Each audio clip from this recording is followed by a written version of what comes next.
Hey guys, tonight we're starting somewhere you absolutely don't want to be.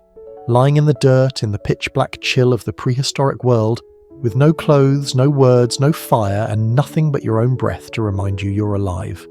Your eyes flutter open. Not that it matters much. The moon hangs low and full, casting a pale glow across jagged stones and swaying grass. You don't know what the moon is, of course. You only know that when it rises, things that crunch and growl start moving nearby. You're the first human. Not metaphorically, literally. You feel your skin shiver against the breeze, and every rustle makes your heartbeat spike. Trees creak. Somewhere in the dark, something growls, long and low. You haven't slept since the sun dipped below the mountains, but sleep means stillness, and stillness could mean teeth. So, yeah. Welcome to the origin of human sleep. A time when drifting off might get you eaten, trampled, or frozen stiff. You probably won't survive this. So before you get comfortable, take a moment to like the video and subscribe, but only if you genuinely enjoy what I do here. And tell me where you're watching from, and what time it is there. I love seeing how far this sleepy tribe stretches. Now dim the lights, maybe turn on a fan for that soft background hum, and let's ease into tonight's journey together. You hunch beneath an overhang of limestone, bare feet tucked against your chest. Your knees are scraped raw, your hair is tangled with mud, and there's a piece of bark in your mouth you forgot to spit out earlier. But none of that matters. Right now, you're just trying to not die before the sun comes up again. Because here's the deal. Before beds, bedtime routines, or lavender-scented humidifiers, sleep was raw, primitive, painfully inconvenient. And your body? It was designed to sleep in fits and starts, under duress, with all senses half alert. There's no REM cycle to speak of. Just moments of semi-conscious collapse between bouts of sheer, cortisol-pumping terror. Historians still argue whether early humans were strictly diurnal, sleeping mostly at night, or if our ancient ancestors were more flexible, napping when they could, especially in the day when the predators slept too. What's agreed on is that bedtime wasn't a thing. Not yet. Your breath fogs in the air, you stare at the stars. No names for them yet, just cold, flickering eyes watching you from above. And still, sleep pulls at you. That heavy, irresistible tug behind your eyelids. It doesn't care if you're safe or not. Your brain, bless its mushy, overcomplicated folds, has to power down sometime, so it compromises. You learn to sleep light, quick, in sprints. You nod off, upright. You doze, ears twitching like a rabbit's. You bolt awake at the slightest snap of twigs. If anything touches your foot, you're on your feet with a stick in hand, assuming you still have a stick. Your dreams are strange, not stories, not yet, just flashes, shapes, fear, fire, falling. You don't dream in words, your brain hasn't made them up. Instead, you get feelings. Blinding, confused emotions you can't explain but can't shake, and they haunt you even after you wake, even if you don't know what haunt means. Interestingly, scientists today speculate that early dreams may have been crucial for survival, that the chaos of dream imagery helped develop primitive problem-solving skills. Your dreams may have taught you to run, hide, or plan, all while your real body curled in fetal position on cold earth. Meanwhile, mosquitoes are discovering you're a pretty decent snack. A tree frog croaks above you. In the distance, hyenas call to one another in cracked, eerie laughter. You flinch. You don't know what laughter is, but you're sure it's not aimed at you kindly. You scoot deeper into your little hollow, your bony back against stone. It's not much of a bedroom. But compared to the open grasslands, it's something. No pillow, no blanket. Just your own arm under your cheek and a few clumps of dry moss. You try not to think about the spiders living in it. What's odd is that your body knows what it's doing. Deep in your DNA, even though you've never seen a mattress, your internal systems begin to slow. Core temperature drops, muscles relax. Your brain flushes out waste through the glymphatic system. That's right. You, the world's loneliest hominid, are performing basic biological housekeeping without even knowing it. Sleep is essential. Even here. Even now. Your memory needs it. Your immune system depends on it. And as you finally drift off, jaw slack, you join the vast, unbroken chain of living beings who must rest to keep going. That's the boring truth. Sleep isn't a luxury, it's an obligation. Something older than civilization. Older than language. Maybe even older than dreams. You're not dreaming yet. You're still half listening to the wind, still waiting for that one footstep too close, that branch too loud, still praying in your wordless, fireless brain that you'll wake up tomorrow still breathing, and you will. But you'll probably wake up covered in ants. You wake up with your cheek pressed against something damp, your tongue stuck to the roof of your mouth, and your entire body knotted like a twisted vine. The sun is up, barely, and something has stolen your spot. Not in a metaphorical, you've lost your place in the world kind of way. Literally. Something furry and smug is sitting where your butt used to be, sniffing the air as if it owns the place. It might be a jackal. It might be something worse. Either way, you're not arguing. You're just moving on. Again. Sleep for you is a thing you chase and then abandon. You don't have a home. You don't have a concept of shelter. You've never said, yes, this is where I live. You just exist, and occasionally flop over in tall grass and hope nothing mistakes you for a chew toy. That's how it goes, day after day. Walk, eat, run, repeat, crash. When the sun falls and shadows grow long, you seek out the same thing every time. Cover, not comfort, not even warmth, just something between you and the rest of the world. A rock ledge, a dip in the ground, the branches of a fallen tree, anything that makes it slightly harder for something to sink its teeth into your spine. Historians still argue whether the concept of home even meant anything for the first proto-humans. Shelter wasn't a structure, it was a lucky coincidence. Maybe a cave you didn't get chased out of. Maybe a ravine where the snakes hadn't moved in yet. Tonight you find a rock shelf. It's low, only waist height, but wide enough to curl under. The ground beneath is dryish, which is a miracle in itself. And so, like the semi-hairless ape you are, you burrow into the dust and tuck your face into your elbows. But here's the kicker. While you think you've been clever, this exact spot is currently on a rotation schedule used by several local animals. You've crashed someone's den. Again. There are territorial smells baked into the soil, little scratch marks on the stone, a skull that's not entirely fossilized. Still, this is what counts as a bed for you. It's quiet, it's hidden, and your legs aren't cramping for now. You doze, lightly, maybe for 5 minutes, maybe for an hour. It's hard to tell because clocks haven't been invented, and time isn't measured yet, except by how stiff your joints feel. Sleep, it turns out, is fragmentary in this early phase of humanity.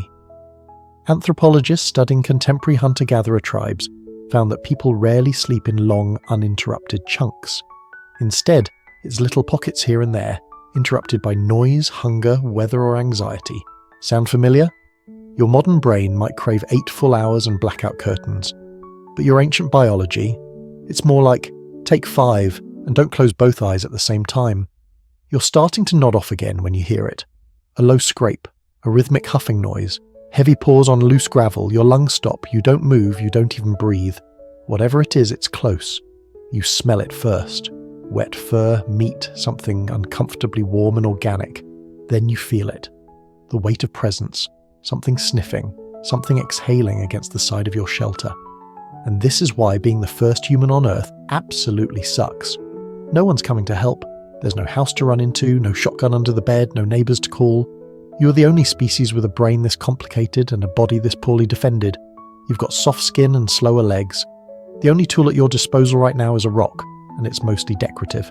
But then, just as quickly as it arrived, the thing, wolf, hyena, giant raccoon of doom, loses interest. It shuffles away into the underbrush. You hear the snap of twigs, the rustle of leaves, and then nothing. Still, that's enough. You won't sleep again tonight. Not really, not deeply. Instead, you lie there, trembling slightly, watching the first orange streaks of dawn creep across the dirt. You survived another night, but your nerves are fried, your muscles ache, your eyelids are sandpaper.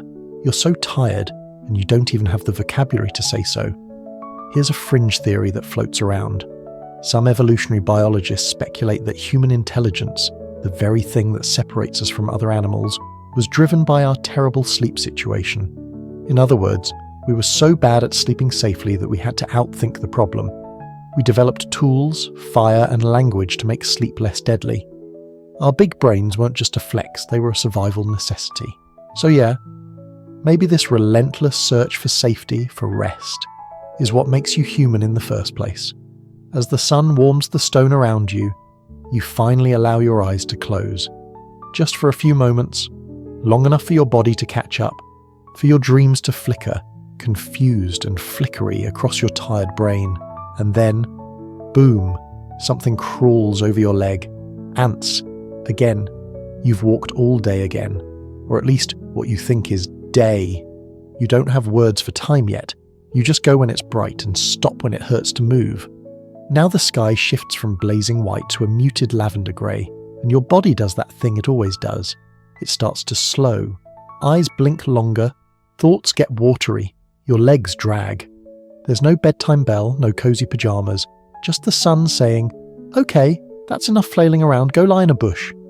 You pick a thicket that smells less like urine than usual and start clearing out a patch of leaves. Everything aches. Your shoulder is rubbed raw from carrying a rock you didn't need. Your feet look like cracked leather. You chew on a few bitter roots, which are less dinner and more a thing to gnaw so your stomach doesn't stage a protest. As you settle into your new bed, you look up. There it is again, the moon, cold, pale, oddly majestic. You don't worship it yet. That comes later, when you start making myths. For now, it's just a ghostly reminder that the world doesn't stop spinning, even when your brain wants a break. But the moonlight is problematic, because now everything else can see you too. You hear things shifting in the grass, tiny things, bigger things, and worst of all, silent things.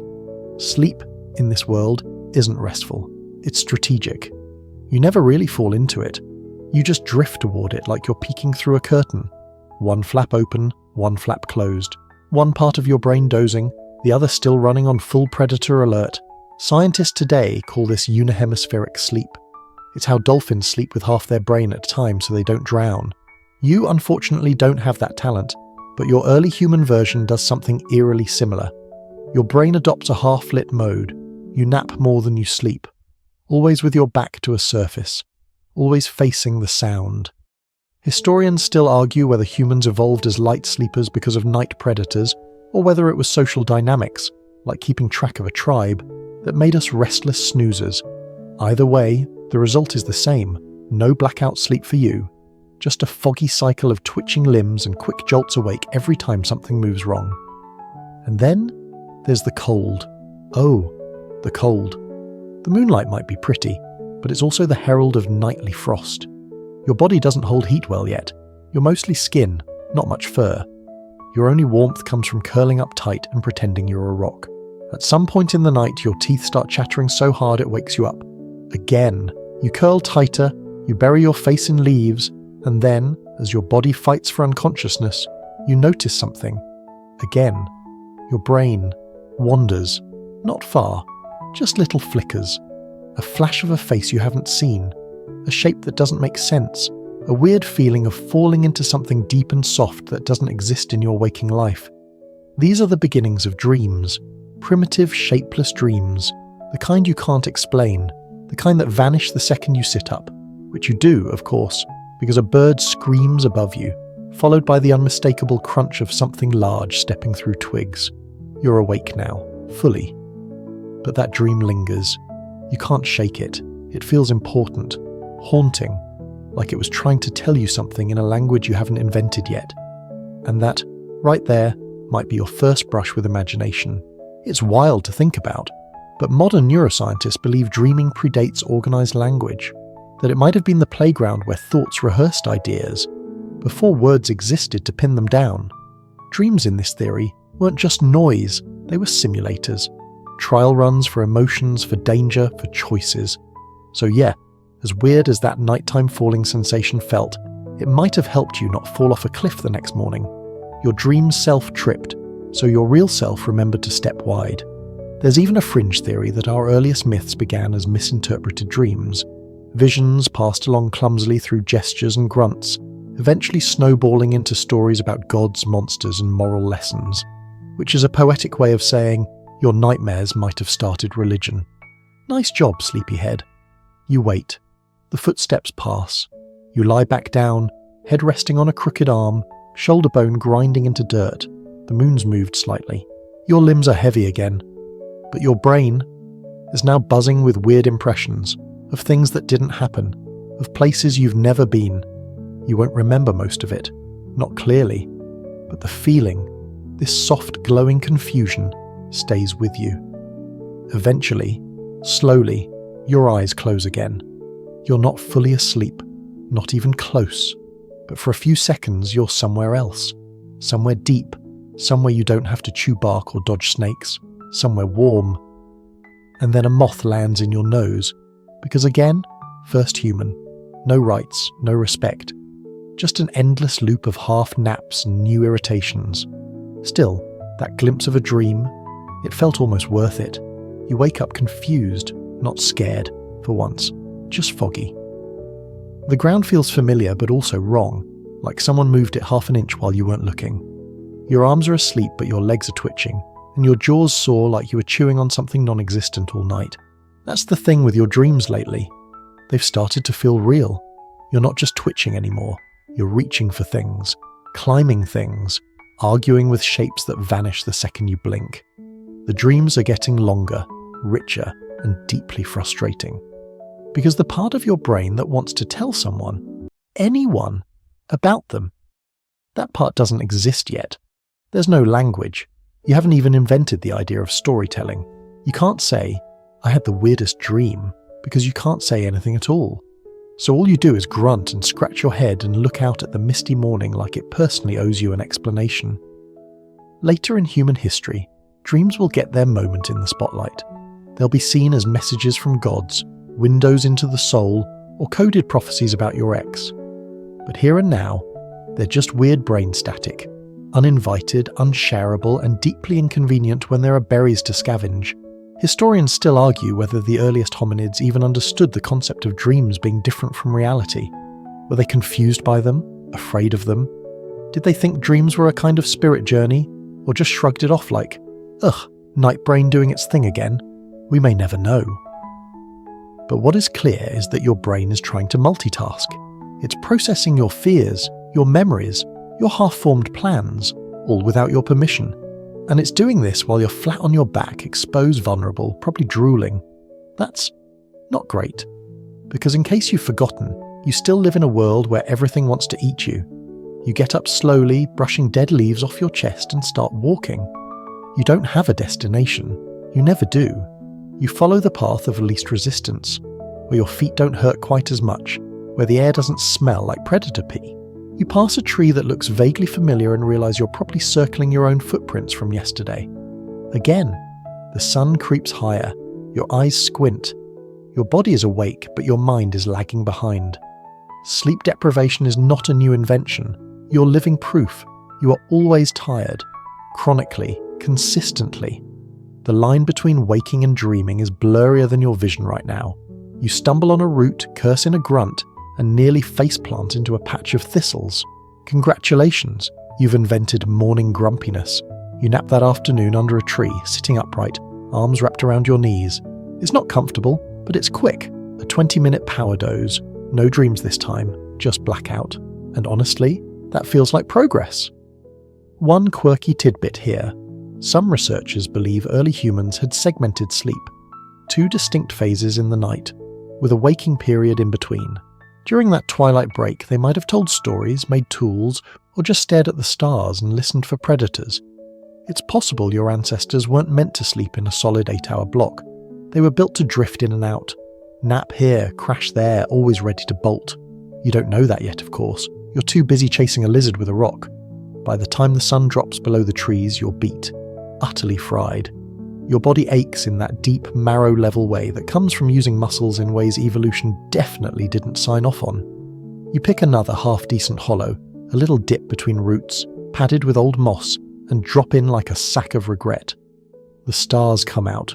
The moon rises again. You hate it a little less this time. Sleep grabs you faster now. There's no tossing, no adjusting a pillow, no checking your imaginary phone. You're out. And that's when it happens again. The dream. It's not just flashes now, it's a scene, something familiar. You're back by the river. The water's glowing. There's someone else, another person, but their face is a blur, like looking through smoke. They reach for you, and you feel something. Connection? Fear? Maybe both. And then your foot slips. You're falling into the water. but the water is the sky. You wake up gasping. Your heart is racing, you're covered in sweat. And for the first time in your very short, very confusing human life, you feel something new, loneliness. Because whatever that dream was, whoever that dream was, you miss them. Even though they don't exist. You don't know it yet, but you've just had your first emotional attachment to a figment of your own imagination, which, when you think about it, is incredibly human. You lie there for a while, curled in fetal position, arms clutching your chest. You fall back asleep eventually, not because you feel safe, but because your brain demands it. Even in this harsh, prehistoric world, dreams find you, and one day you'll find the words to chase them back. You're jolted awake by a rustle, not a dramatic, cinematic rustle, more like a soft, leaf-dragging whisper. But that's all it takes. Your body tenses instantly. You don't blink. You don't move. You're trying to locate the sound before the sound locates you. There it is again, just beyond the tree line. Something big, low to the ground, breathing too slowly to be small. You stay still, limbs cold and blood hot, eyes straining through the gloom. And now, here's the delicate balancing act that defines your early human life. You need sleep to survive, but sleeping could kill you. Every nap is a gamble. Every doze is a temporary ceasefire with the wild. You trade awareness for recovery, and the interest rate is steep. You're stuck in this biological trap. Your brain needs downtime to maintain the very alertness it surrenders every night. Fun, right? You tuck your knees in tighter. You try to become part of the dirt. You wonder, not consciously but in that deep humming way, that maybe there's got to be a better way to do this. Historians still argue whether humans evolved as prey animals first, or scavengers. Either way, the outcome was the same: hypervigilance. Our ancestors were jumpy, skittish and sleep-deprived. We didn't come from apex predators lounging under shady trees. We came from anxious bipeds who learned to nap like their lives depended on it, which they did. But something interesting begins to happen here. You've been sleeping in the open your whole life. But tonight, after that rustle in the dark, your brain throws up an idea. A weird idea. A new idea. You remember a rock overhang you passed yesterday. A narrow cleft in a cliff wall. It was dry. It smelled bad, sure, but it was a spot nothing bigger than you could crawl into. That idea, it starts to feel like a plan. So for the first time ever, you move before the threat strikes. You sneak off in the dark, retrace your own trail by moonlight and crawl into the tight crevice. It's horrible. It's drafty. Something died in here at some point. There are suspicious claw marks along the side. But you wedge yourself in, back to the wall, and feel a strange sensation. Safer. This is the beginning of your first survival strategy around sleep. Caves, rock shelters, dense trees, these become your nighttime allies. They don't make you invincible, but they increase the odds. And over generations, this idea of a designated sleep space sticks. Later, it'll become home. For now, it's just the hole where the monsters can't get me. Now that you're slightly less terrified, your body begins its descent into sleep again. Slow breathing, limp limbs, that weightless falling feeling in your gut, and then the dreams return. This time, the images are even stronger. You're running, but not away. You're chasing. Something is ahead of you, laughing in short bursts. A child? A sibling? Their face is still a blur. But the emotion? It's joy.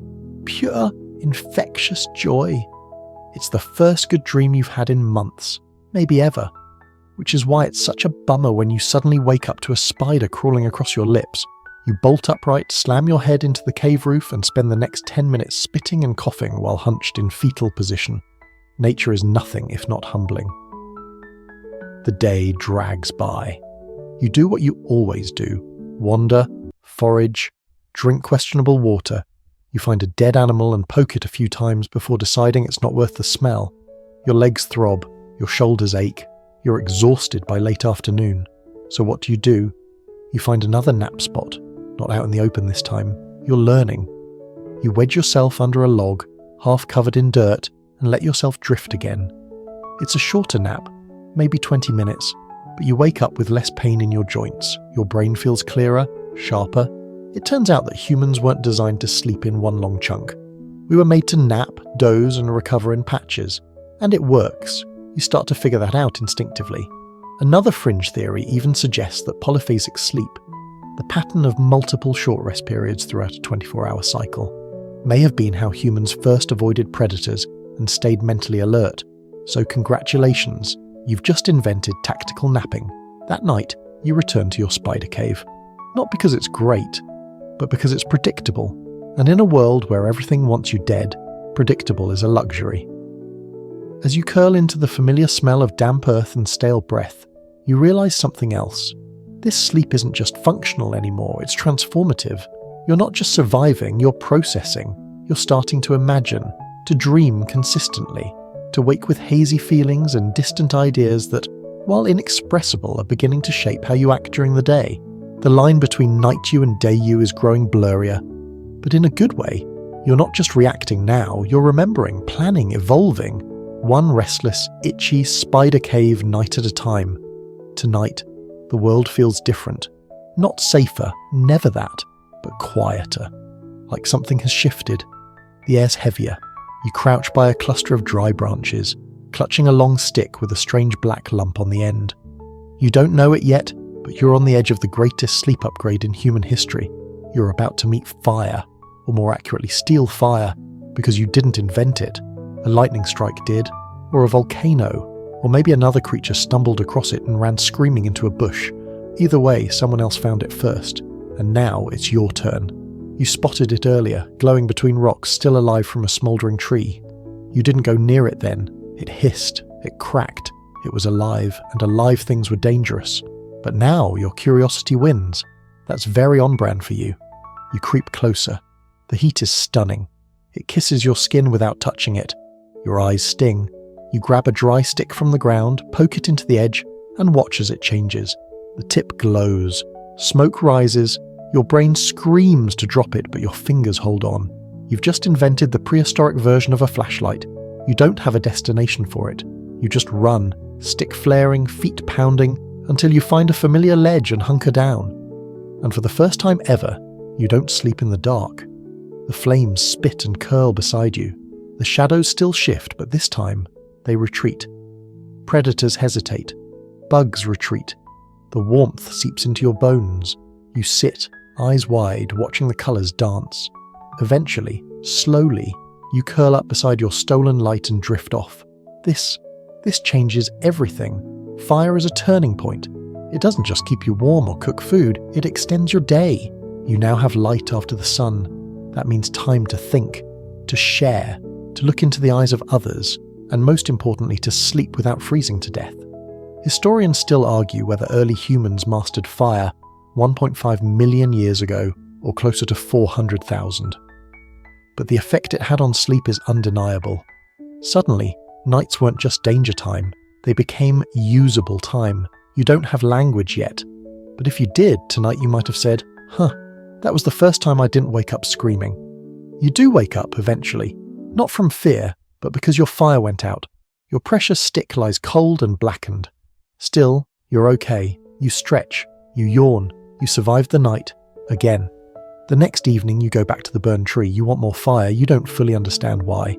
Just that sleep near it felt better, deeper, less haunted. A new routine begins. Each evening you find embers, you carry them, you protect them, you learn not to breathe too close. You learn to shield the flame when the wind picks up.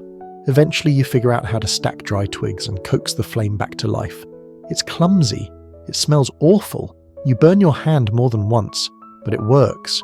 And now you're sleeping beside fire every night. This is your first real sleep environment, not a place, a condition, warmth, light, the soft crackle of safety. These things begin to shape your dreams.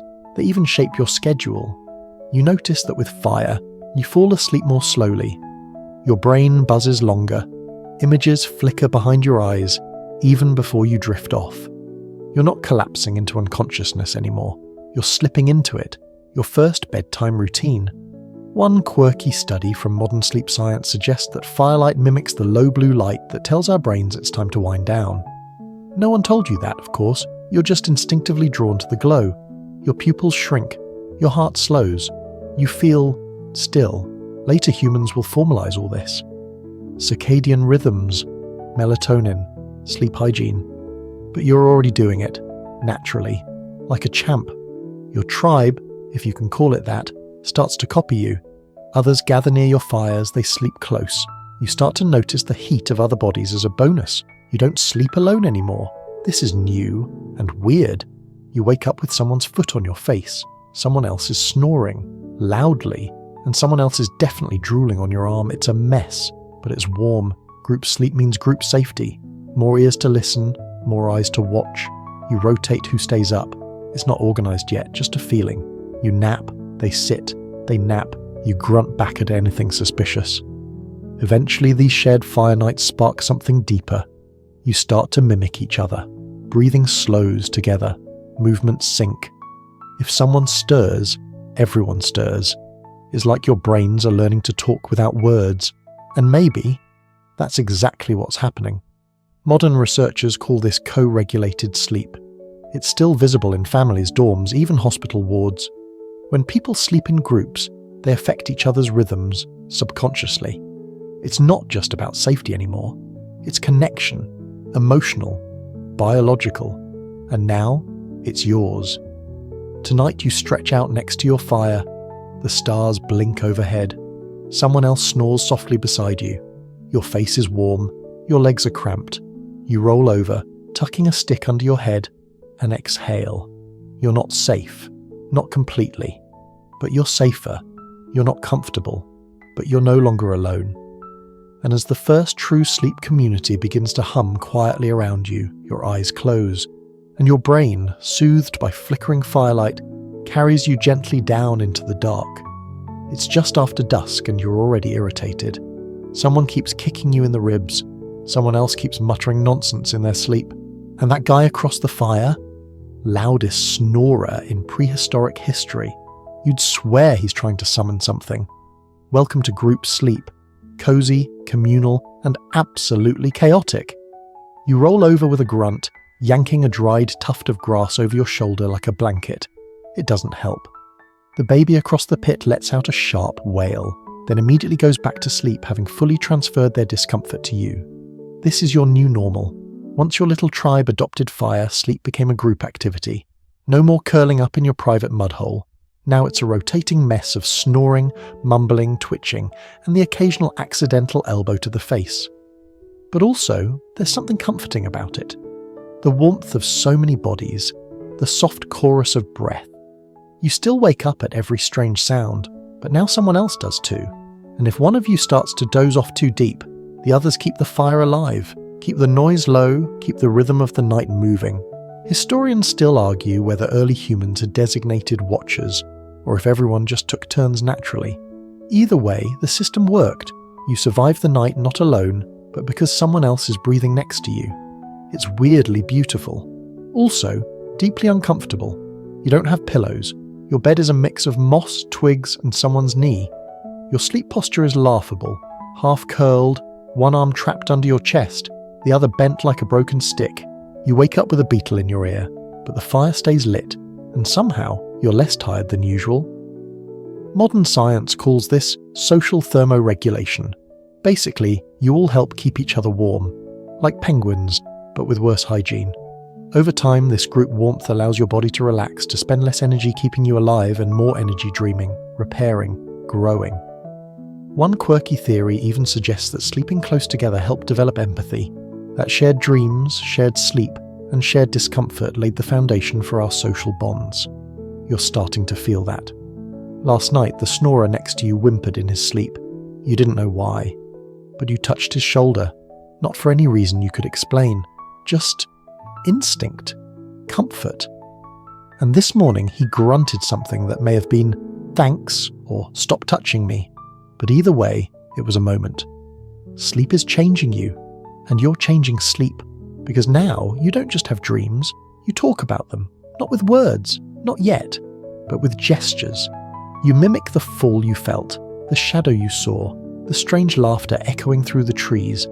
Others mimic back, and suddenly, the dream isn't just yours anymore. This is the beginning of something new, shared imagination. You're not quite telling stories yet, but you're close. And it all starts with that hazy morning after a rough night's sleep, when your brain is still in that soft clay-like state where ideas can be shaped by breath, gesture, and flickering memory. One night, someone brings back a strange plant. It smells awful, looks worse, but they burn it in the fire anyway. The smoke is thick, you inhale, you dream deeper than ever before. Colours, spirals, voices. You wake up gasping, clutching your chest, eyes wild, and everyone else. Same look, same shock, same breathless awe. That was something else. You don't know it, but you've just had your first collective altered sleep state. It won't be the last. Later humans will call these things rituals. They'll use herbs, mushrooms, chants. But right now, it's just another accidental discovery. One that unlocks a door in your sleeping mind and invites something strange inside. Dreams aren't just dreams anymore.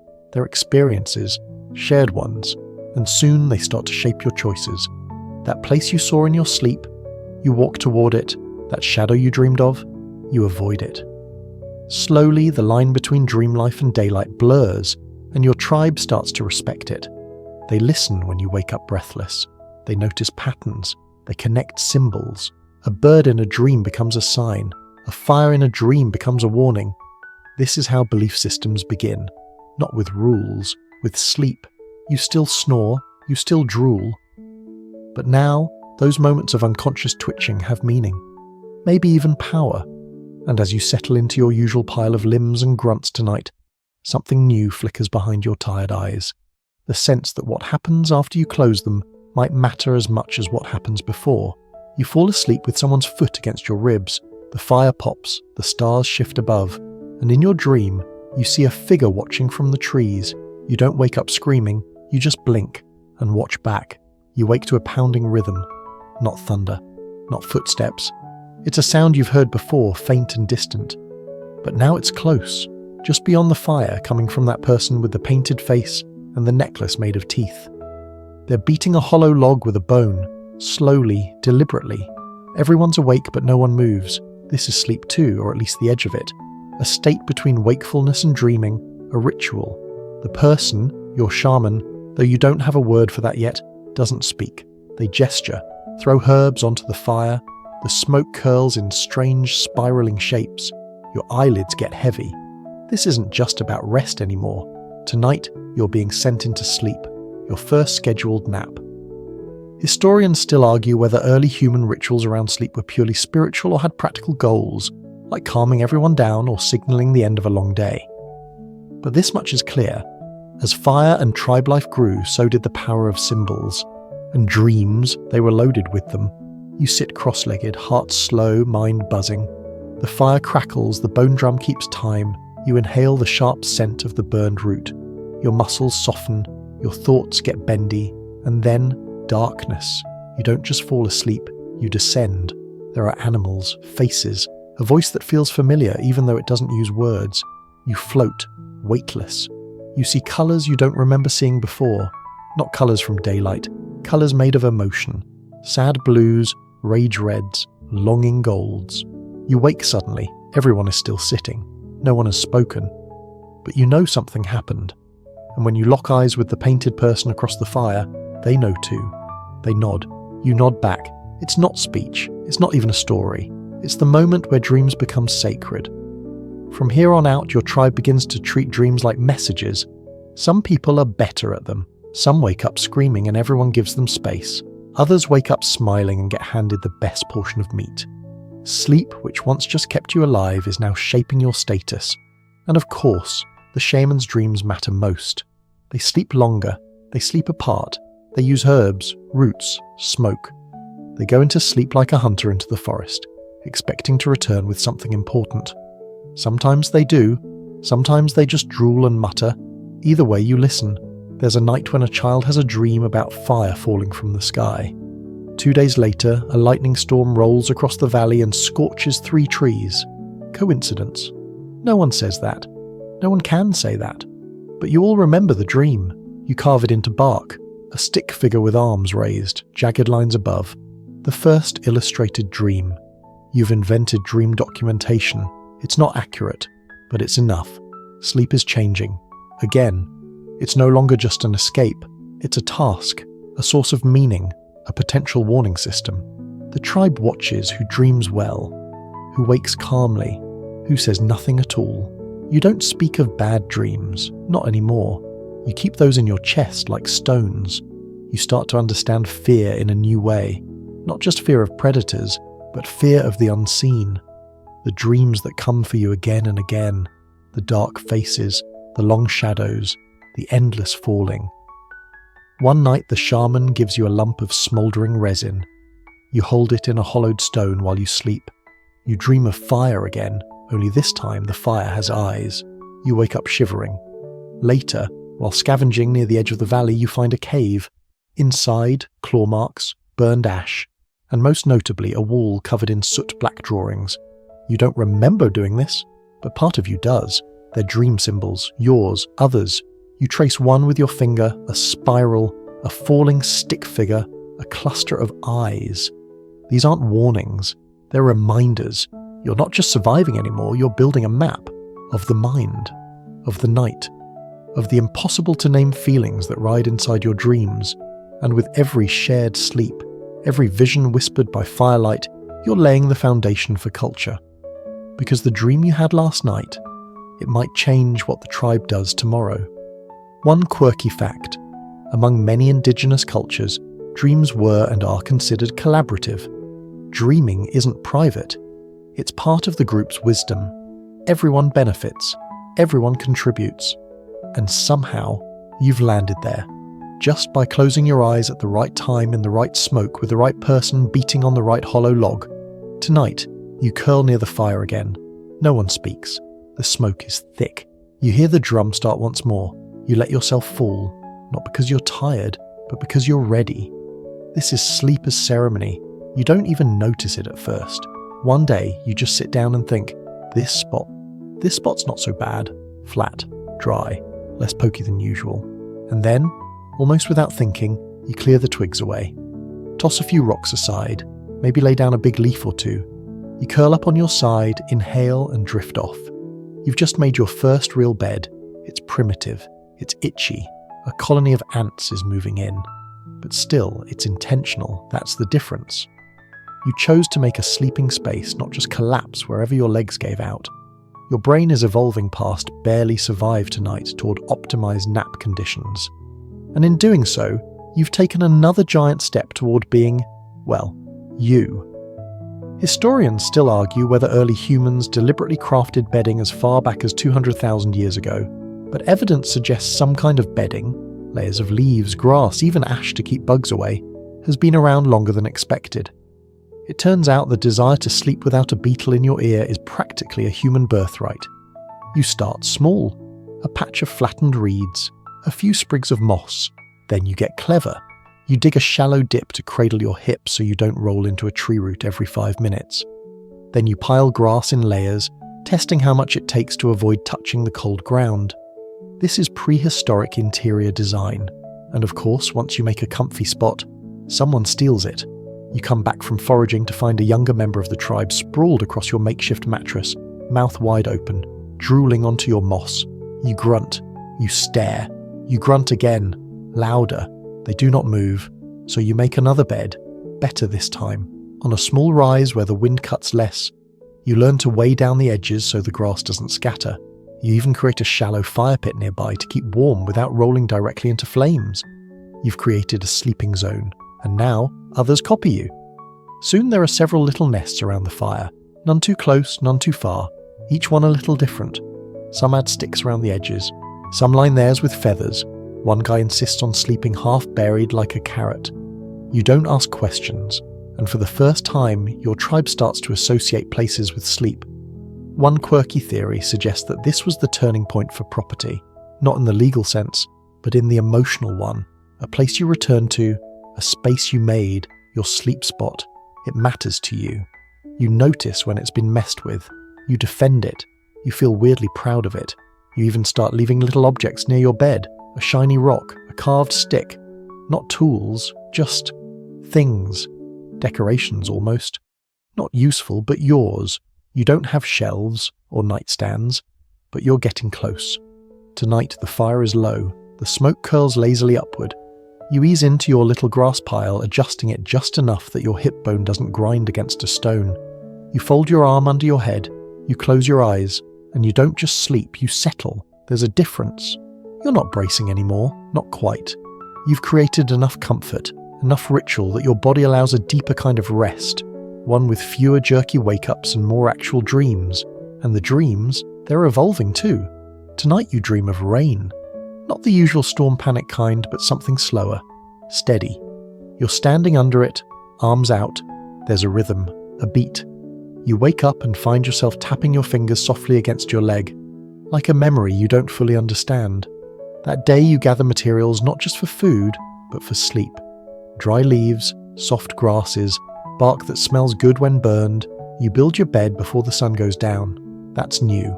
That's you preparing for sleep like it's something to look forward to, which it is. And maybe, just maybe, it always has been. You just never had the means to shape it before. Later, societies will invent beds with gold frames and feather pillows. But this right here, this little pile of moss and smoke and intention, this is the blueprint. The ancestor of every cozy corner you've ever known. You stretch out. You sigh. Someone nearby coughs. Someone else mutters in their sleep. A baby starts to fuss and is quickly hushed. And for the first time, you feel a flicker of something strange and subtle. Belonging. You're not just surviving. You're living. Sleeping on purpose, dreaming on schedule, nesting like you mean it. And as the fire crackles low and your head sinks into your grass bundle, you smile, just a little, then immediately frown, because there's a centipede in your armpit.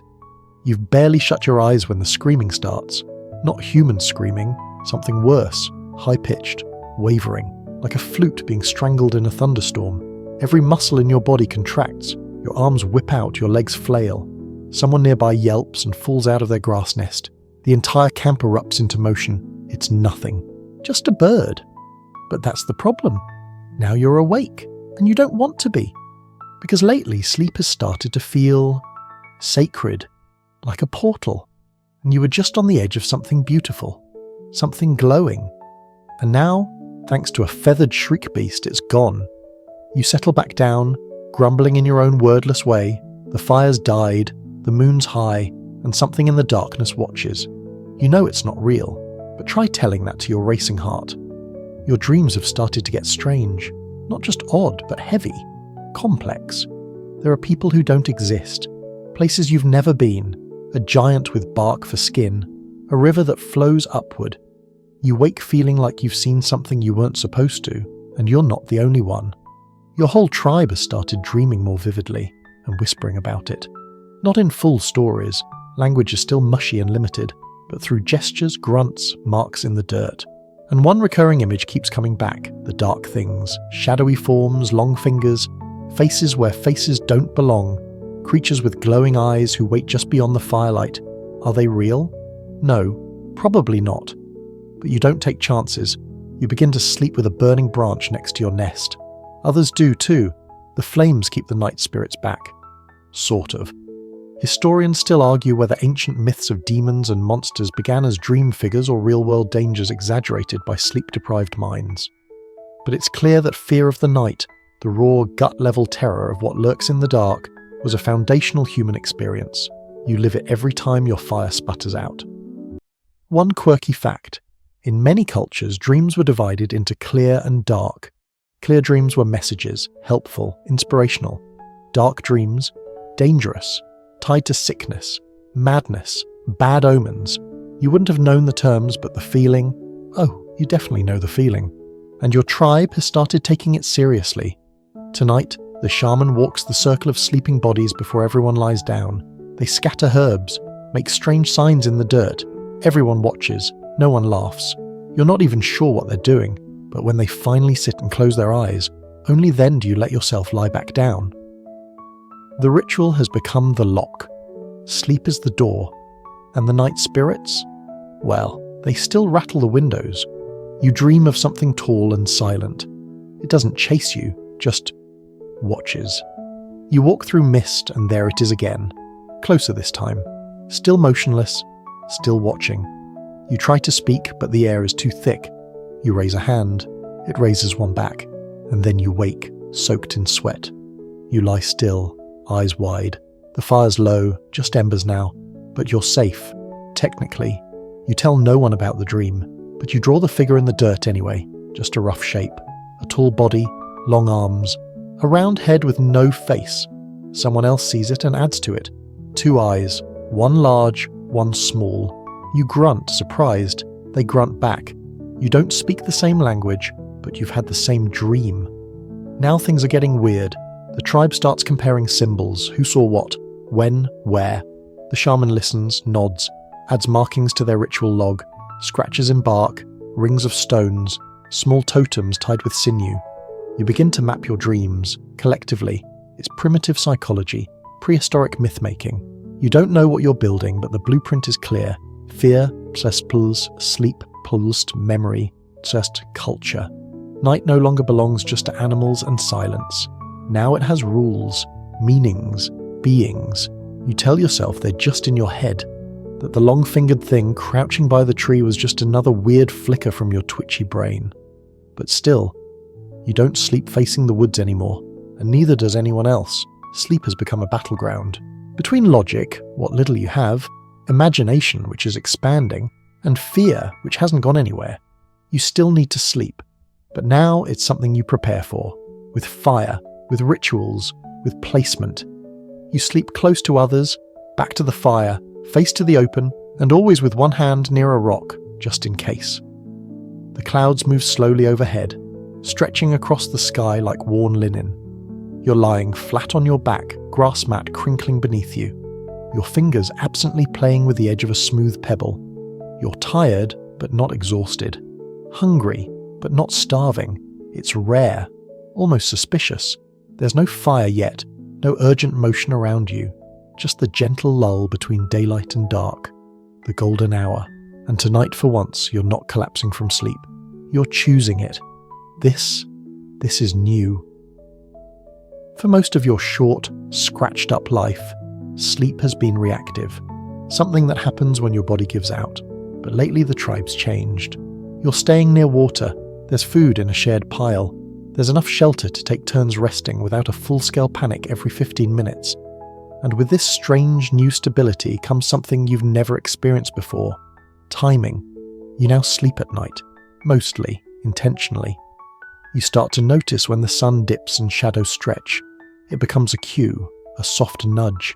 And even though no one says, it's bedtime, everyone just starts moving slower, gathering closer, looking for their little nest spot around the fire.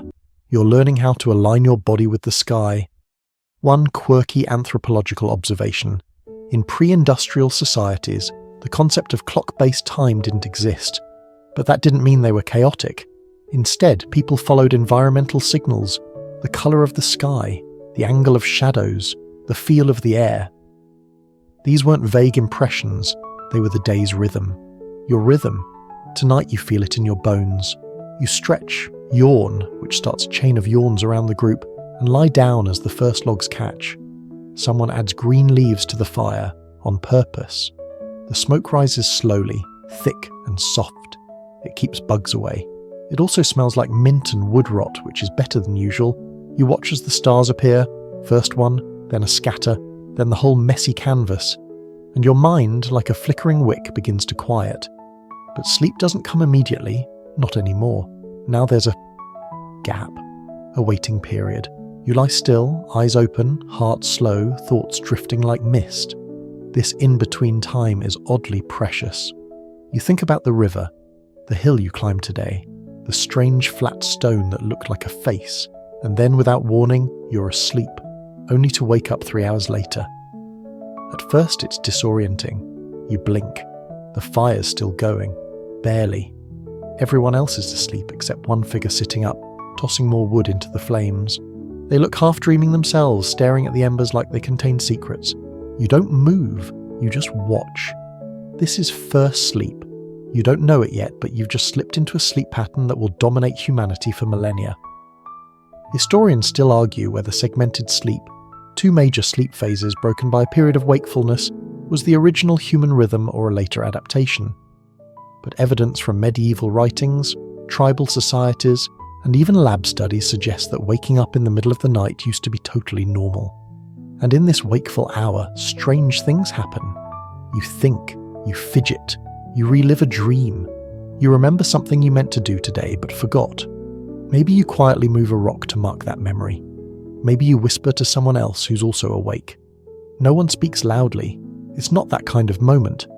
It's a quiet hum of connection, murmurs, a nudge, a shared stretch. Then, when your body decides it's time, you drift back into your second sleep. You don't measure how long. There's no hourglass, no water clock, just the return of heaviness in your limbs.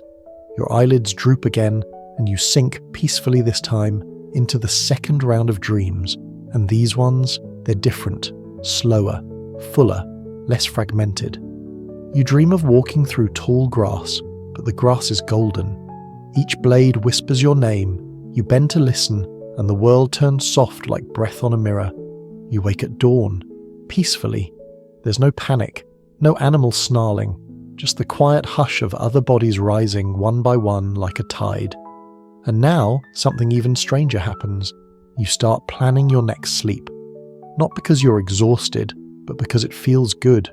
You like the fire, you like the cool of night, the softness of moss, the quiet rustle of sleeping people around you. You want to go there again. You want to sleep the way you want to eat or laugh. This is the beginning of a preference, not just a survival instinct, a desire. You're turning sleep into something pleasurable, comfortable, yours. You gather more leaves today, smoother ones. You layer them. You pluck burrs out of your moss bed. You place a rock nearby just the right height for your arm to rest. You don't know it, but you've invented the side pillow. Tonight, you'll have your segmented sleep again. Fire first, stars next. First dream, middle thoughts, second dream. And maybe, just maybe, the dark-eyed figure in your dreams will smile this time.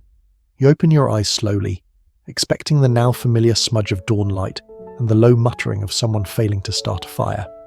But instead, you hear footsteps, not the soft padding of bare feet or the clumsy scurry of a half-awake hunter. These are structured, deliberate, almost rhythmical. You sit up, blinking at the rising sun, and then you see it. They're walking in rows, not many, just enough. Their hair is braided, their robes dyed with clay and ash. They wear sandals, and they carry strange square packs on their backs. They don't look like your tribe. They don't look tired. They walk like they know where they're going. Welcome to the early cities. And with cities come rules, including rules about sleep. You follow them, quietly, from a distance. They don't see you. Or maybe they do, and they just don't care. You pass rows of woven structures, mud brick shelters with holes near the roof, stone fire pits, a river lined with clay jars. This isn't just survival anymore. This is society. And society means someone else decides when you sleep. You linger at the edge of the camp until you're spotted. Someone calls out. You flinch, but they wave you forward, offer food. You eat. You sit. Eventually you are assigned a space, a corner under an overhang. It's not much, but it's dry. And that night you sleep. Kind of. It's different. You're not alone anymore. But you're not with your people either. The fire burns low, but no one sings. No one beats a drum. No one draws spirals in the dirt. It's quiet, but not peaceful. This is the first time you feel watched not by animals, but by other humans. Rules here are subtle. You eat when you're told. You move when the group moves. And most importantly, you sleep when the work is done. That's the catch. Your new family rises with the sun. You carry baskets, haul water, scrape grain, repair walls. There's structure, purpose, and exhaustion. Sleep becomes something you earn, not something you just do. Historians still argue whether early urban dwellers had less sleep than their hunter-gatherer ancestors. Some say yes, more structure meant less rest. Others argue that fixed homes allowed deeper, safer sleep. But there's no debate that sleep became part of the system. You're now a cog in it. And that comes with hierarchy. The man in the gold collar? He sleeps alone, on a raised platform, with animal skins. You, on the other hand, sleep near the door, on straw, next to someone who snores like they're trying to exercise themselves. You've just discovered sleep inequality. One quirky detail recorded in ancient Egyptian tombs. Pharaohs often had ornate beds carved from cedar, inlaid with ivory and gold. Meanwhile, workers and servants slept on mats, in shifts, often without privacy. The gap between rich sleep and poor sleep was already real, and already ridiculous. You're living it. Your dreams get weird again, shorter, sharper, full of crowds, dust, lines, instructions shouted in languages you don't understand. You wake up with jaw pain from clenching your teeth. Still, there are comforts. The roof keeps the rain off. The fire is maintained by others. You go to bed knowing someone else is awake, tending the flame, and then something new. You're woken in the night by soft music, pipes, a slow drum beat. You rise, peek through the curtain of woven reeds, a ceremony, not of sleep but of wakefulness. They're honouring the night, watching the stars, whispering names of constellations. They don't fear the darkness here. They chart it, own it. This changes something in you. Sleep isn't just safety anymore, it's strategy, culture, performance. The priest sleeps at dusk, wakes at midnight, and chants until dawn. The labourers sleep in bursts, staggered by work shifts. The children nap in the afternoon, wild and fearless. It's not better, it's not worse. It's just structured. You adapt. You learn the rhythms. You sleep when told. Sometimes you sneak a nap behind a clay jar when no one's looking. Sometimes you lie awake, listening to the city hum, and one day you wake up feeling rested. It's rare, almost suspicious. You stretch, you breathe. You look at the people sleeping around you, some curled in corners, some sprawled across mats, one face down in a pile of lentils. And for a brief moment you think, this might work. Not forever, not perfectly, but for now.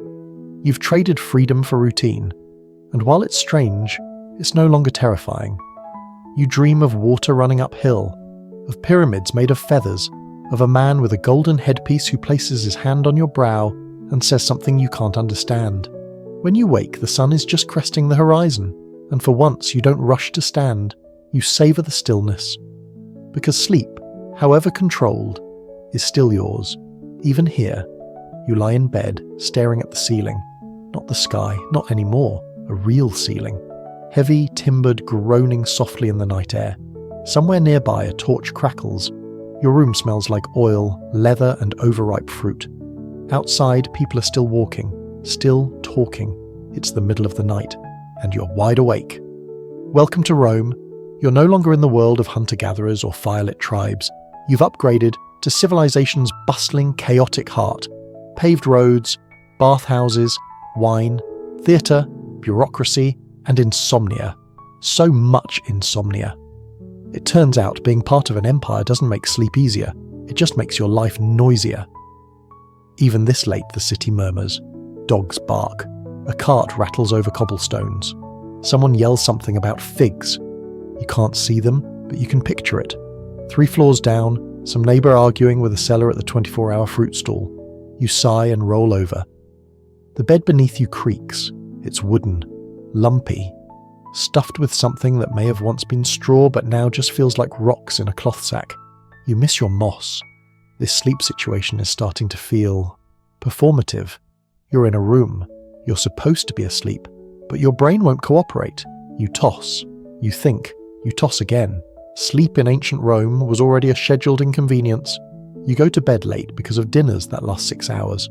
You get up early because someone bangs a stick outside your door to announce the sun has risen. And if you're rich, your bedchamber is far from the kitchen and the servants. If you're not, you sleep in the kitchen or next to the goats. Historians still argue whether ancient Romans considered insomnia a medical issue or just a philosophical inconvenience. But we know they wrote about it, complained about it, even tried to philosophize it away. Perhaps, a poet might say, lying awake, "The gods deny me rest so that I may better reflect upon the fleeting beauty of the stars." No, Marcus, you just drank 6 goblets of wine and shouted poetry at the moon until your neighbours moved out. Sleep was broken here, and not in a small way. People napped during the day, especially after lunch. The meridiatio, short, purposeful, and absolutely sacred. But night sleep? That was unpredictable, fragmented, interrupted by candles, stomachaches, neighbours, or philosophical self-loathing. You rise from bed and walk barefoot across the cold stone floor. Outside, the torches are still burning. A guard nods as you pass. You nod back. No one questions your presence. This is common. You're not alone. You climb a short staircase, find a quiet terrace, and sit. You watch the sky. Even this is sleep. Kind of. It's that second phase again, the wakeful void between two stretches of slumber. Only now it's filled with lamps, snacks, and long sighs. Some people use this time to read.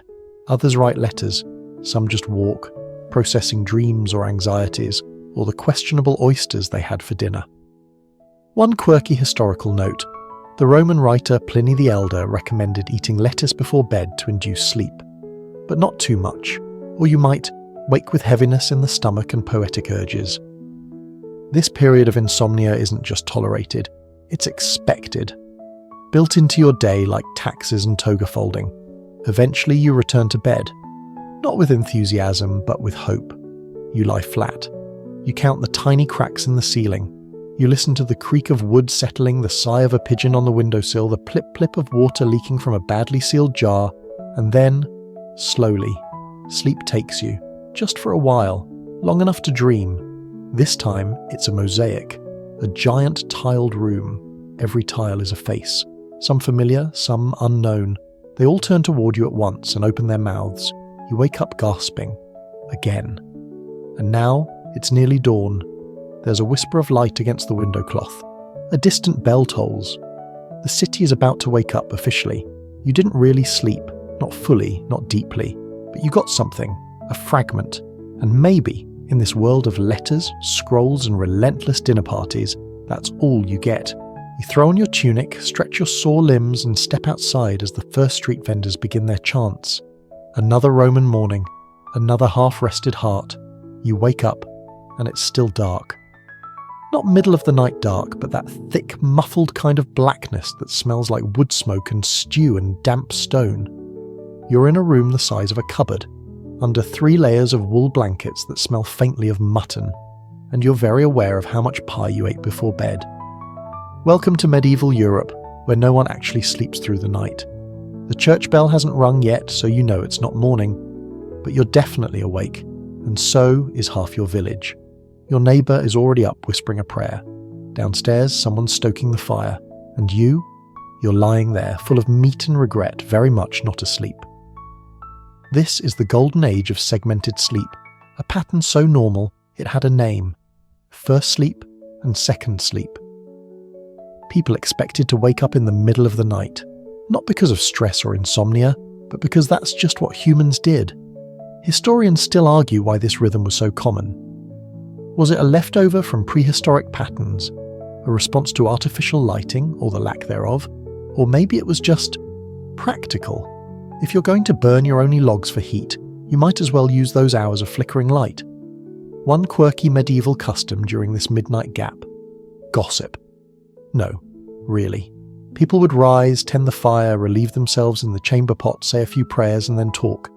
Whispered conversations in bed, secrets shared under blankets, plans made. Sometimes even visitors dropped by, quietly knocking on neighbours' shutters for a little, socialising. You hear a creak in the floorboards above you, then a muffled thud. Probably someone getting up for a midnight snack.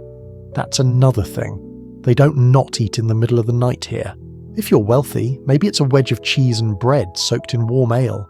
If you're not, cold gruel it is. You sit up and wrap yourself in a coarse wool tunic. The fire downstairs is glowing softly. There's a pot hanging above it, and the smell of stewed onions and last night's meat rolls over you like an old dog. You grab a hunk of bread, chew slowly, and stare into the flame. You've slept for 4 hours. You'll probably sleep 4 more, but right now, you're in the in-between, the quiet middle, the soul hour. Your dreams were vivid again. You saw a stag with human hands, a door made of feathers, a child laughing in a field of skulls. You can't explain it. No one here can, but they matter. Everyone agrees on that. Dreams are signs, messages, warnings. You'll mention the stag to the old woman in the square tomorrow. She'll nod, mutter something about fertility or betrayal, and offer you a sprig of yarrow just in case. You climb back into bed before the fire dies. The wool is scratchy but warm. You pull the covers over your head and drift again into second sleep, and this time it's heavier. This is when the deepest dreaming happens, when the body repairs itself, when the mind knits together memory, fear, desire. Your breathing slows, your body curls into itself, and your dream begins where the last one left off. The stag returns, only this time it speaks. You don't remember the words exactly, just the sound, like wind in a pipe, like church bells underwater.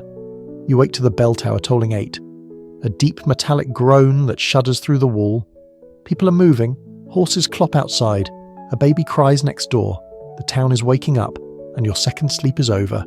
You stretch, yawn, toss on a cloak and fumble for your shoes which someone has thoughtfully turned upside down so spiders can't move in, and you step outside into the grey morning light.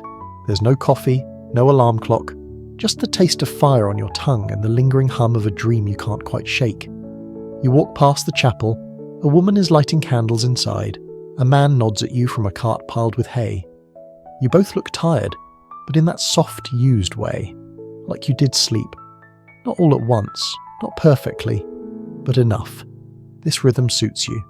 First sleep, wakeful hour, second sleep, prayer, pie, quiet reflection, fire watching, dream following.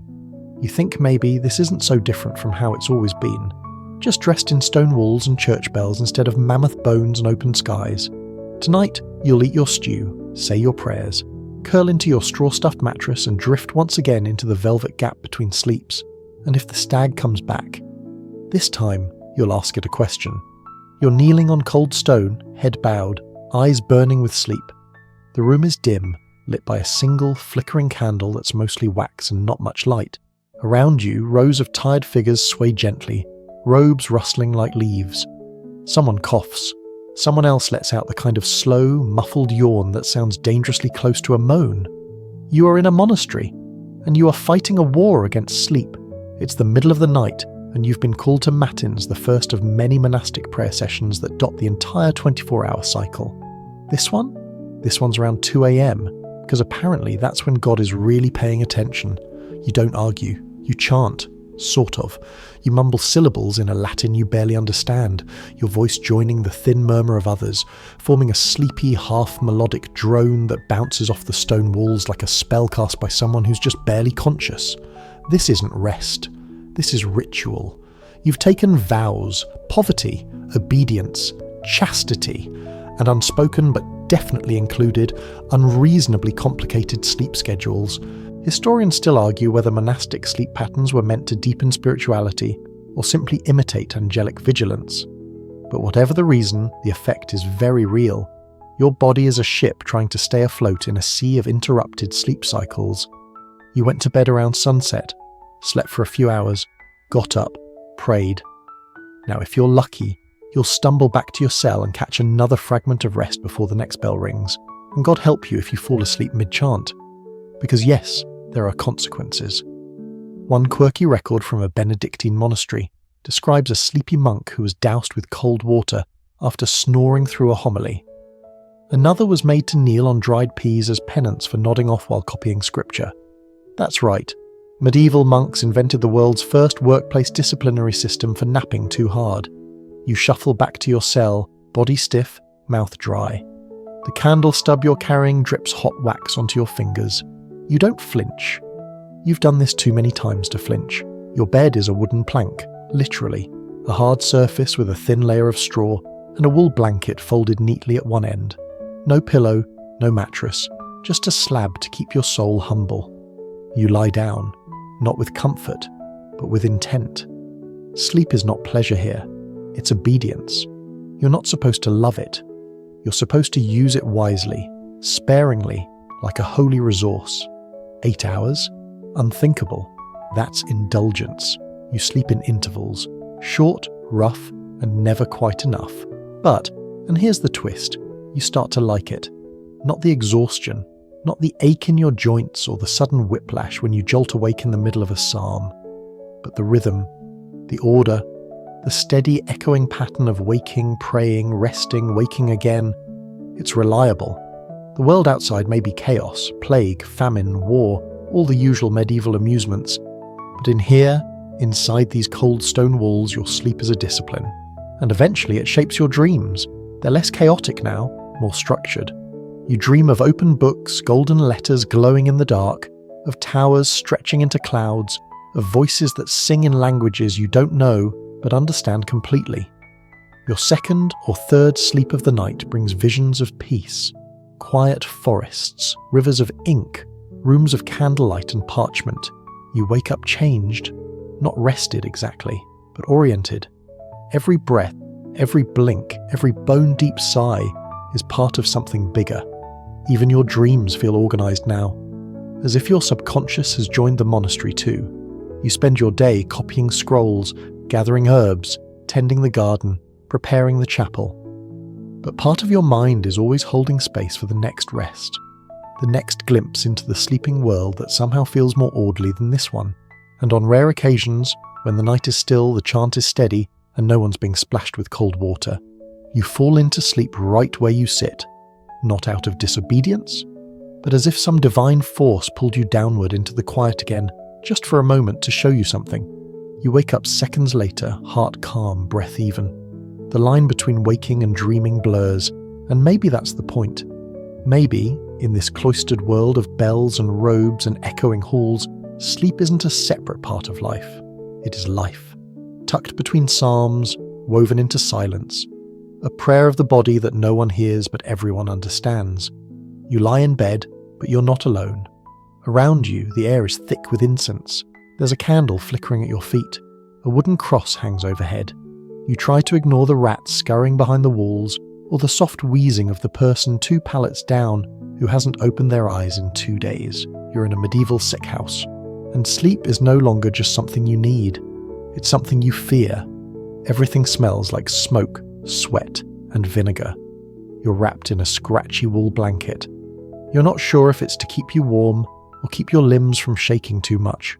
A bundle of dried herbs has been stuffed under your pillow, not for scent but as a kind of protection. Against what? That's not clear. They say it keeps the bad air out. The humour's balanced, the spirit's distracted, but no one says it will help you sleep. That's just something you hope for. You shift on your straw-stuffed cot, bones aching. You're not even that sick, really. Just caught a fever last week. Or maybe it's fleas, or something in the bread. Or maybe you just looked pale and someone made you lie down. Regardless, you're here now, resting, waiting. And sleep, once a comfort, now comes with baggage. The plague has swept through more than once. It never gives notice. One day someone's snoring beside you, the next day their bed is empty. Well, not quite empty, just quieter. So now, every time you close your eyes, you wonder, will I wake up? Historians still argue whether people during the Black Death understood contagion in any modern sense. But what's clear is that they absolutely feared sleep during outbreaks, because sleep meant stillness, vulnerability, and sometimes, the last time, you curl up tighter, try to listen to the nuns murmuring prayers at the far end of the hall. One of them walks past your cot, checking faces, adjusting cloths, whispering blessings. You pretend to be asleep. You're not sure why. Maybe you think if she skips you, that means you're not sick enough to die. The candle flickers. You watch the flame. You breathe slowly. Eventually you drift. And in your dream, the room is empty. Just rows of beds. Clean. White. Bright light pouring in from unseen windows. No rats. No moaning. Just the sound of wind rustling through paper. You sit up, you're alone, you feel safe. Then a voice says your name. You turn and wake up. The candle is out. The nun is gone. The person next to you is still breathing, barely. You close your eyes again. Sleep comes in patches now, a few minutes at a time, interrupted by coughing fits, fever dreams, or someone wailing out of nowhere. You've learned to sleep with one ear open, one eye half cracked, one hand on your chest as if you could somehow keep your spirit from floating away. The healers bring you a cup of broth and a sleeping potion. Something dark, bitter, spiced with cloves and something you're not meant to ask about. You drink it, because saying no would be rude, and also because you desperately want to sleep without dreaming, and it works, sort of. Your limbs go heavy, your head rolls to one side, you sink, not gently, but with weight, like falling into mud. Your thoughts scatter, your breath evens, and for the first time in days, the darkness doesn't come with whispering voices or shadowy hands, just quiet. One quirky note. Many medieval sleep tonics used poppy extracts, mandrake, henbane, or belladonna, powerful sedatives that could knock you out cold or kill you, depending on dosage and luck. It's a blurry line, much like your vision right now. You sleep for what feels like a year, then jolt awake to a slap of cold water on your forehead. A nun is leaning over you. You blink at her, groggy and disoriented. She smiles. "You're still with us," she says softly. Not quite to you, not quite to herself. You don't respond. You're too busy trying to remember the dream, the quiet room, the voice, the feeling of peace. It's already slipping away, but you slept, truly, deeply, despite everything. And in this world, this brutal, black-robed, rat-crowded world, that might just be a miracle. Tonight, you'll lie down again. Your body bruised, your lungs tight, your hands trembling, and you'll whisper your own prayer, "Let me wake." Sleep has never been so close to death. But somehow, it's also never felt more like a kind of mercy. You're swaying. Not metaphorically, you're literally swinging back and forth in a fabric sling strung between two beams, and your shoulder keeps bumping into the wall every time the ship rolls. Your nose is full of salt, your ears are full of snoring, and your mouth tastes like old fish. Welcome aboard. You're a sailor now, and sleep is an acrobatic miracle. Your bed, if you can call it that, is a hammock. Not because it's comfortable, but because it doesn't roll you off onto the floor every time the ship leans. The first few nights were awful. You spun, you fell, you woke up tangled like a badly wrapped scroll. Now, you've figured out the angle, the right way to hook your leg, the trick to pinning your elbow under the edge so you don't flip over in your sleep. Progress. You're in the lower deck, wedged between barrels of salted meat, ropes, and other sailors who treat bathing like a suspicious mainland myth. The smell down here is a combination of mildew, sweat, tobacco, and socks that gave up long ago. But you're too tired to care. You've been on deck since sunrise, scrubbing, pulling, bailing, shouting. You got rained on twice, slapped by rope once. You haven't eaten anything that wasn't soaked in brine in at least a week. And now, after 16 straight hours of creaking wood, lurching waves, and someone yelling about a missing chicken, you finally have your turn to sleep. Historians still argue how much sleep sailors actually got in the age of sail. Some say 4 to 5 hours in broken shifts. Others say it varied wildly depending on rank, weather, and whether or not someone had just thrown up on your blanket. But there's one universal truth. Sleep at sea was not rest. It was survival. You swing lightly in the darkness, one foot braced against a crate. The wood creaks with the rhythm of the waves. Someone a few hammocks over is talking in his sleep. Someone else is snoring with the kind of effort usually reserved for sawing lumber. Your eyes close, and then you're awake again. No idea how long it's been. A minute? An hour? Someone just shouted, "All hands!" You fumble for your shoes. Your back cracks like an old door. You're not even fully conscious, but you're already climbing the ladder, storm coming. Again, one quirky record from an 18th century ship's log mentions a sailor who fell asleep standing up while scrubbing the deck. His crewmates left him there as a joke. He stayed upright for an hour. Legendary. You're not quite at that level, but you're getting there. After the storm passes, more wet, more shouting, more ropes, you collapse again into your hammock. This time you skip the boots, skip the shirt, just roll in and try not to think about how wet everything is. You fall asleep before your legs stop twitching, and you dream. Not of home, not of land. You've been at sea too long for that. You dream of sails, giant ones, billowing like lungs. A ship with no ropes, no crew, just you and the sky so wide it bends. You're not flying, you're floating. It's quiet, and then a cannon goes off. You're not dreaming anymore. Just another ship testing their powder stores, but your brain doesn't care. You're awake, heart racing, body covered in cold sweat. This is how it goes. Sleep in small bites. Never enough, never deep. Always close to the edge of alertness because the sea doesn't care if you're dreaming. It wants your balance, your energy, your vigilance. But even here, even rocking in a hammock held up by salt-stained ropes, your body finds some rest. Not all the time, not enough, but enough to keep going. You adapt. You sleep curled like a shrimp. You sleep with your boots on. You sleep while holding a bucket. You sleep through lightning, swearing, singing, vomiting, and once, a sword fight. Because your brain has learned the sailor's trick. When the moment comes, take it. No planning, no stretching, no lavender oil. Just sleep. Hard. Fast. Right now. And if you're lucky, you wake up with both boots and only mild back pain. Tonight, the waves are calmer. The ship hums. Your hammock rocks like a mother's hand. And in your dream, you walk across water barefoot. Because out here, the line between dreaming and drowning is thin. But sleep is still yours. You roll over, slam your hand down blindly, and miss the alarm bell by 2 feet. Too late. It clanks anyway. Loud, mechanical, no mercy. You groan, sit up, and rub your eyes, which feel like someone's been sanding them all night. It's not even light outside. Welcome to the Industrial Revolution. You, my soot-streaked friend, are a factory worker now. You live in a cramped brick tenement with 4 other bodies and 0 insulation. The bed is more like a bench. You share it. In shifts. 2 sleep while the other 2 work. It's called hotbedding. Romantic, right? You trudge across cold floorboards. Your boots are damp. Your shirt smells like metal. You haven't had a full night's sleep in weeks. And the worst part, you're not alone. This entire city is groggy, overworked, underslept, grimy from the kind of progress that lights up streets and burns out lives.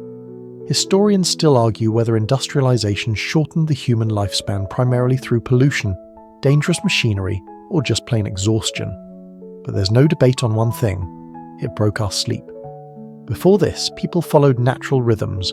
With candles and firelight, there was no shame in early bedtimes, slow mornings, and naps during harvest seasons. Now there's the whistle. Oh, there's that cursed, soul-puncturing whistle. Every morning, same time. A shriek of metal that announces your 14-hour day starts now, no matter how well or how poorly you slept. You shuffle into the factory. Dim gas lights flicker overhead. The air smells like oil, sweat, and ambition. You work your machine. It roars and spits and rattles. You do the same motion hundreds of times. Your eyes droop. Just a second. Just a blink. You nod off, standing up, only to be yanked back by a shout. You're lucky. The guy 2 stations down just got his sleeve caught. He's gone now. No one stops the machine. Sleep is dangerous here. Not because of dreams, because of what happens when you try to have them. And yet, you dream anyway. Sometimes while eating, sometimes while walking home. You drift into these weird micro-sleeps, these tiny cracks in the day, where your brain snatches 5 minutes of silence and slaps a dream on top of it. They're never long, but they're vivid. One moment you're staring at gears, the next you're walking barefoot through a golden field. Then someone drops a wrench and it all snaps away. Your nights are no better. You return to your bed when someone else gets up to take their shift. The mattress is warm. Not pleasant warm, used warm. You lie on your side, facing the cracked plaster wall and pretend you're somewhere else. You sleep in fits. You wake to coughing, to shouting outside, to nightmares of gears chewing through your feet. But you sleep, because your brain still has to. One quirky historical truth. Workers during the industrial age often lived in rotating sleep cycles. A family of 6 might share 2 beds, taking turns based on work schedules. Sleep was rationed, like bread. If you got 5 uninterrupted hours, you were doing great. And yet, amidst the coal dust and clock towers, something else starts to change. People start to miss sleep, long for it. Not just out of fatigue, but nostalgia. They write poems about rest. They paint sleepy children and dusk-draped cottages. They romanticize sleep because it's become a lost world, something stolen by steam whistles and wage slips. You become one of those people. You start keeping a notebook, in secret. Late at night, by a single candle, you scribble half-coherent thoughts about your dreams. A woman in red, a spiral staircase, a house you've never seen but swear you belong in. You don't know why you're writing, but it helps. Makes sleep feel like something bigger again. Not just recovery, rebellion. Because the factory owns your hours, but not your dreams, not yet. One night, you sleep too long. You miss the morning bell. You're late. You arrive breathless, guilt riding you like a second skin, but something's changed. You feel almost human. You had a dream, a full one, a beginning, middle, and end. You were flying over the rooftops, toes grazing chimneys. You looked down and saw the factory and laughed. You don't tell anyone, but you remember. Sleep might be broken, but it isn't gone. And in the cracks of progress, in the stolen moments, the quiet between shifts, the heavy-lidded sighs behind soot-smudged curtains, it still waits for you. You step into the room, and it hits you like a scented slap. Lavender. The bed is huge, the mattress plush, the pillows perfectly fluffed like white clouds, waiting to cradle your overpriced, overworked skull. Everything is soft. Everything is quiet. Everything promises sleep. You're in a department store testing mattresses. Again. Because in the modern world, sleep isn't just something you do. It's something you buy. Everywhere you look, cooling gels, memory foam, weighted blankets, sleep masks with built-in headphones, smart mattresses that track your REM cycles like a Fitbit for your subconscious. You can even order sleep coaches. Real people who call you at 9 p.m. and remind you to put your phone down and sip herbal tea. You lie back on the demo mattress. It costs more than your first car. You sink an inch. 2. The sales rep appears at your side, whispering sweet nonsense about spinal alignment, airflow zones, and lumbar responsiveness. You nod. You have no idea what any of it means. But it feels like you're doing something important, because sleep is now a project. Historians still argue when exactly sleep became a marketable lifestyle choice instead of a bodily function. But the Industrial Revolution, and the exhaustion it caused, definitely helped. Fast forward to the 20th century, and sleep is no longer just health, it's status. You sleep well, you must be doing something right. You don't sleep, better spend a few $100 to fix that. You're not just tired anymore, you're failing at sleep, and the advertisements know it. They haunt your feed, your subway rides, your late-night scrolls when you're ironically too exhausted to sleep. Tired all the time? Maybe it's your mattress, or your posture, or your breathing, or your life choices. Enter the sleep economy. A quirky but very real industry now worth over $400 billion globally includes everything from mattresses to melatonin gummies, to nap cafes in Tokyo, and $300 silk pajamas that promise to rewire your circadian soul. You name it, someone's selling it, and you're buying. You own 2 kinds of pillows, 3 kinds of teas, a sound machine that mimics rainforest rain, ocean waves, and gentle fireplace, whatever that means. You've got blackout curtains, light-blocking eye masks, blue light-blocking glasses. It's like your bedroom is preparing for war against light. Still, you don't always sleep well. You lie down and start to think about emails, about a noise in the hallway, about that thing you said 5 years ago. Your brain, once fine with drifting into dreams without ceremony, now requires a full shutdown sequence. Unplug, stretch, hydrate, meditate. Breathe in for 4, hold for 7, exhale for 8, and then, just maybe, you'll fall asleep before your brain suggests you Google symptoms of mild heartburn or demonic possession. But let's say you do fall asleep. It's not simple anymore. Now, you track it. You wake up and check your app. It says you slept 6 hours, 43 minutes. You hit deep sleep twice. You moved 12 times. Your heart rate was slightly elevated between 3 and 4 a.m., possibly due to a cheese-related dream crisis. Your REM was short, very short. It gives you a score, 74/100. You groan. You feel worse than you did before, because even though you slept, now you've judged it, and the numbers say, not good enough. This is the modern sleep paradox. You've got more tools, more knowledge, more comfort than any human in history, and yet you still lie awake more nights than you'd like. You wake up groggy. You dream of being chased by spreadsheets, and somehow all this optimization is making it harder to rest. Because now, sleep isn't something you fall into, it's something you chase, desperately, exhaustingly, expensively. You're trying to win at sleep. But here's the truth your ancestors knew. The ones curled in spider caves, the monks on dried peas, the Roman pacing under moonlight. Sleep isn't a performance, it's not a competition, it's a surrender. And all your gadgets and graphs can't fake what your body has always known. Sometimes, you just need to shut your eyes and trust the dark to catch you.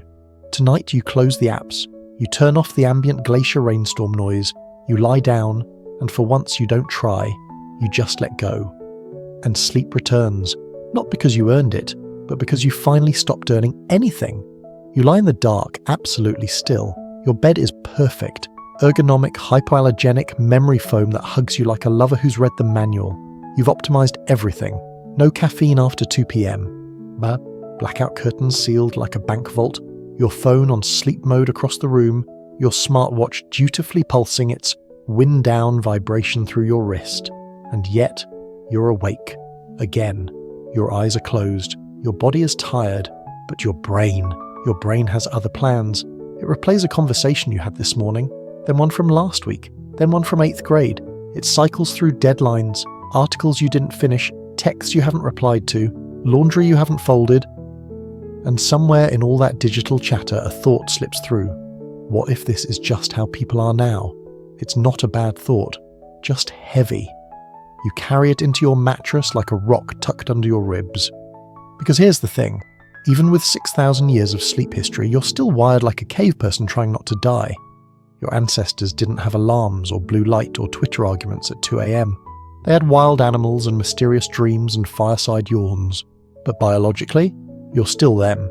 Same brain, same sleep cycle, same needs. And that, right there, is the problem. Modern life moves faster than your brain's ancient operating system can keep up with. It expects you to hustle by day and power down like a light switch at night. But you're not a light switch, you're a fire.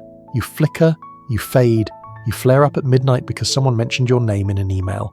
You dream in symbols even you don't understand. You wake up wondering if anyone else also dreamed about walking through a house with too many doors. One quirky discovery. Neuroscientists recently found that the brain cleans itself during sleep. Literally flushes out toxins. So if you feel foggy after a terrible night, it's not your imagination. You're marinating in yesterday's brain trash. Which is why, despite everything, despite the chaos, the technology, the noise, you still crave it. Real sleep. Not just not being awake. The kind of sleep that unknots your spine and silences the background noise and gives you a few hours where time doesn't matter and effort dissolves. And when it happens, it's magic. You feel it coming like a tide, the muscles softening, the breath deepening, that click in your brain that says, we're safe now, it's okay to go. No app can fake that, no pillow can buy it, it's ancient, automatic, yours. You drift, and the dreams return. But now they're gentle, a lake, a bird, your childhood bedroom inexplicably full of spaghetti. Your brain's little weird movie theatre, doing its best with the budget it has. You wake slowly, like mist lifting off water, and this time, you feel rested. Not because of the mattress, not because of the supplements, because something in you finally aligned. The old rhythm, the buried instinct, the part of you that's still a barefoot sleeper under the stars, dreaming of animals and fire and faces without names. You stretch, you breathe, you stand. Not fully awake, not fully changed, but just rested enough to try again. Because sleep, in all its weird, fragmented, sacred, broken, beautiful forms, has never been about doing it perfectly. It's about returning, night after night, life after life, dream after dream. So now, let your breathing slow. Let your body melt into whatever soft thing you're lying on. Couch, mattress, hammock, even just your favourite corner of a creaky old bed. You've travelled far tonight. Through caves and castles, through ships and factories, through rooms filled with incense, steam or silence. You've been the first human, the monk with heavy eyelids, the sailor half asleep in his boots. And through it all, sleep was there, sometimes reluctant, sometimes wild, sometimes whispered like a prayer. You don't need to chase it, it's already moving toward you. That warm tide behind your eyes, that little tug in your belly, that soft, slow weight in your limbs, those are your signals. Ancient ones, older than language, older than kings, older than every alarm clock and ceiling light and email you forgot to answer. Let go of needing to do anything now. Let go of the pressure to rest well and just rest. As best you can. The world will keep spinning. The dreams will come. And if they don't, that's okay too. Your body still knows how to heal in stillness. You're not broken. You're just human. So breathe, settle, drift, and may sleep find you kindly the way it always has. Good night, as. Good night, as. Good night, as. Good night, as. Good night, as. Good night, as. Good night, as. Good night, as. Good night, as. Good night, Az.